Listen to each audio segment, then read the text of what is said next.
Welcome সকলকে top news দেখার জন্য। সাবেক প্রধানমন্ত্রী শেখ হাসিনা চলে গেছেন, ইতিমধ্যে নিশ্চিত হওয়া গিয়েছে। মোটি খুশি খবর আছে, সেটা হলো ভারতীয় সেনাপ্রধান আমাদের বাংলাদেশের সেনাপ্রধানকে ফোন করেছে। তো ফোন করেছেন কেন সেটা আমরা বুঝি।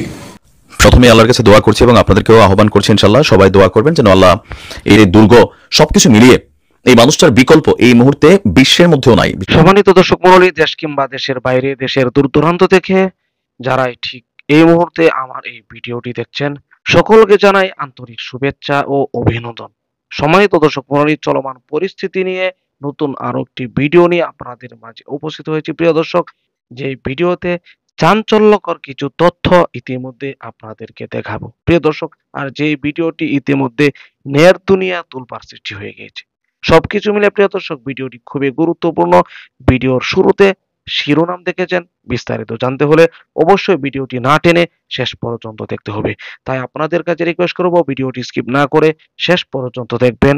আরেকটি রিকোয়েস্ট করি, আপনি যদি আমাদের এই চ্যানেলটিতে নতুন দর্শক হয়ে থাকেন অবশ্যই চ্যানেলটিকে সাবস্ক্রাইব করে পাশে থাকা বেল বাটনটি অন করে দিবেন। প্রিয় দর্শক, কথা না বাড়িয়ে ভিডিওতে একটি লাইক দিয়ে দেখতে থাকুন সম্পূর্ণ ভিডিওটি।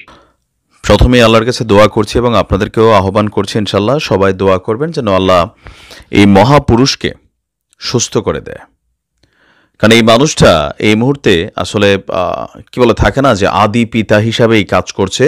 5টা রাষ্ট্রের ভবিষ্যৎ বা টোটাল সেট আপ, সাহসের আরেকটা যে দুর্গ, সব কিছু মিলিয়ে এই মানুষটার বিকল্প এই মুহূর্তে বিশ্বের মধ্যেও নাই। বিশেষ করে যারা আমরা মধ্যপ্রাচ্যের যে শক্তিগুলা আপনার পশ্চিমাদের সাথে লড়াই করছে। দর্শক, ইরানের সর্বোচ্চ নেতা, নামটা তো জানেনি, খামেনি সাহেব, তিনি গুরুতর অসুস্থ। ইভেন এই সম্পর্কে আন্তর্জাতিক গণমাধ্যমগুলো একটা প্রতিবেদন দিয়েছে, যদিও বিষয়টা ইরান কিছুটা আপনার এখানে গোপনে রেখেছে। এটার কারণটাও হচ্ছে কি যে ধরেন যেন সৈনিকরা হয়তো মনোবল না হারায়, অথবা অলিগার যে রাষ্ট্রগুলো আছে এখন যে একটা কঠিন সময় পার করছে সবাই, তো এই মুহূর্তে তিনার এই বড় অসুস্থতার খবরটা সৈনিকদের সামনে গেলে হয়তোবা তারা মনোবল হারাবে, আবার শত্রুরা হয়তো সবল হওয়ারও একটা চান্স হতে পারে। তো আমাদের এই সর্বোচ্চ নেতা গুরুতর অসুস্থ হয়ে তিনি চিকিৎসা নিচ্ছেন।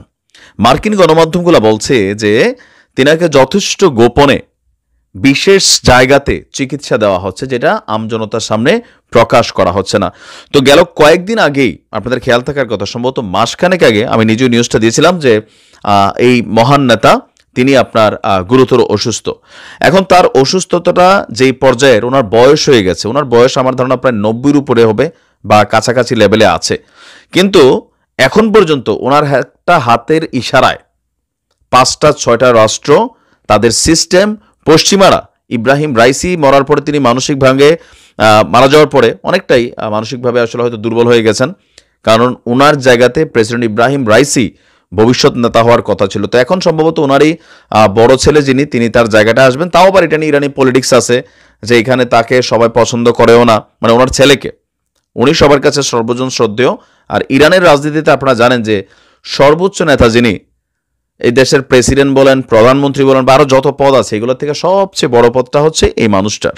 আর তার কথা পুরো রাষ্ট্র প্লাস 5টা দেশের অর্থনীতি, ইকোনমি, সমরনীতি সব কিছুই এই মানুষটার সাথে কানেক্টেড। আর দীর্ঘ জীবন তিনি ইসলির বিরুদ্ধে, পশ্চিমাদের বিরুদ্ধে যেই মেধা, প্রজ্ঞা, জ্ঞান দিয়া তিনি তার এই বিশাল জীবনকে আলোকিত করেছেন, অথবা ইতিহাসকে কোনো এক সময় হয়তো পর্যালোচনা করলে 100 বছর, 50 বছর, 200 বছর পরে ওনার নাম ইতিহাসে লেখা থাকবে যে হ্যাঁ, ওনার হাত ধরেই আপনার এই অভ্যুত্থান হয়েছিল।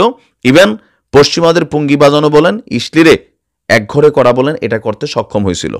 তো এখন ওনার চিকিৎসা নিয়ে আসলে মানে কি ধরনের সমস্যা, বড় কোনো, মেজর কোনো নাকি ছোট কোনো, এটা সম্পর্কে আসলে স্পষ্ট তথ্য পাওয়া যায় নাই। তবে অসমর্থিত সূত্রে ইরানের কয়েকজন কর্মকর্তা মার্কিন গণমাধ্যমকে বলেছেন যে তিনি অসুস্থ আর তার চিকিৎসা চলছে, তবে সেটা অতি গোপনীয়ভাবে। সর্বশেষ গত কয়েকদিন আগে তিনি প্রকাশ্যে আসছিলেন, সেখানে তার হাঁটাফেরা দেখে অনেকে বলছিল যে তিনি অসুস্থ, বাট আউটও হয়তো দেখানোর চেষ্টা করে যে তিনি সুস্থ, কারণ শত্রুরা হয়তো বিষয়টাকে অন্যভাবে নেবে। তো দোয়া করি আল্লাহ যেন তাকে সুস্থ করে অন্তত আরও 2-4-5টা বছর এই মধ্যপ্রাচ্যের পরিস্থিতিটা শান্ত পর্যন্ত আল্লাহ যেন তারা জীবিত রাখেন। কারণ এই মুহূর্তে তিনার যদি কিছু হয় সব কিছু হজবরল হয়ে যাবে। বিকল্প নাই ইরানের হাতে এই মুহূর্তে, যে নতুন প্রেসিডেন্ট মাসুদ পেজেশকিয়ান, কদিন নাম শোনেন লোকটার, কিন্তু ইব্রাহিম রাইসি থাকতে একের পর এক ঘটনা নিয়ে তিনি আলোচনায় থাকতেন। বাট মাসুদ পেজেশকিয়ান আসলে ওই রকম না, মানে যতটা আমি আগে বলছিলাম যে এই লোক ইব্রাহিম রাইসির বিকল্প হইতে পারে না, তো এখন ওনারও বিকল্প আপাতত নাই। আল্লাহ তাকে শেফা দান করুক, দোয়া করি। আসসালামু আলাইকুম। প্রিয় দর্শক, আশা করি সম্পূর্ণ ভিডিওটি দেখলেন। ভিডিও থেকে অবশ্যই বুঝতে পেরেছেন চলমান পরিস্থিতিকে নিয়ে, আমাদের বাংলাদেশের রাজনৈতিক পরিস্থিতি। অবশ্যই আপনারা সকলেই সেই বিষয়ে অবগত আছেন, বিস্তারিত অবশ্যই ভিডিওতে দেখেছেন। বর্তমান পরিস্থিতিকে নিয়ে বললে সেটা প্রথমে বলতে হয় অন্তর্বর্তীকালীন সরকারের প্রধান উপদেষ্টা ডক্টর মোহাম্মদ ইউনূস থেকে শুরু করে অন্যান্য উপদেষ্টারা সবাই কিন্তু বিপদের মধ্যে রয়েছে। এক যেমন বাংলাদেশের রাজনৈতিক দলের থেকে চাপ, অপরদিকে সাধারণ থেকে সাধারণ জনগণের চাপ, অপরদিকে বিশ্বের বিভিন্ন রাষ্ট্র, বিশেষ করে ভারত যুক্তরাষ্ট্র থেকে তো চাপ আছেই। আর সব থেকে আরো বেশি চাপ সৃষ্টি হয়েছে 4 বছর নির্বাচনের সময় মেয়াদ হঠাৎ করে বাড়ানোর জন্য। প্রিয় দর্শক, আশা করি বিস্তারিত ভিডিওতে দেখেছেন। অপরদিকে সাবেক প্রধানমন্ত্রী শেখ হাসিনা বেশি ভালো নেই, এই কারণে যেহেতু 16 বছর যাবৎ বাংলাদেশের প্রধানমন্ত্রী হিসেবে ছিলেন, হঠাৎ করে 3 মাস তিনি প্রধানমন্ত্রী ছাড়া পদ হারা একজন মানুষ, যে মানুষটি ক্ষমতার আসনে বসেছিলেন দীর্ঘ এতটি বছর, হঠাৎ করে ক্ষমতার বাইরে তিনি, অবশ্যই এমন একজন মানুষ অসুস্থ হতেই পারে, এটাই স্বাভাবিক। বিস্তারিত ভিডিওতে দেখেছেন। প্রিয় দর্শক, এই ভিডিও সম্পর্কে আপনার কোনো মতামত থাকলে আপনার মূল্যবান মতামতগুলো কমেন্ট বক্সে জানিয়ে দিবেন, এমনকি এই ভিডিওটি শেয়ার করে সকলের মাঝে ছড়িয়ে দিবেন। প্রিয় দর্শক, আজকের মতো এখানে শেষ করছি। ভালো থাকুন, সুস্থ থাকুন, আবারও দেখা হচ্ছে পরবর্তী ভিডিওতে।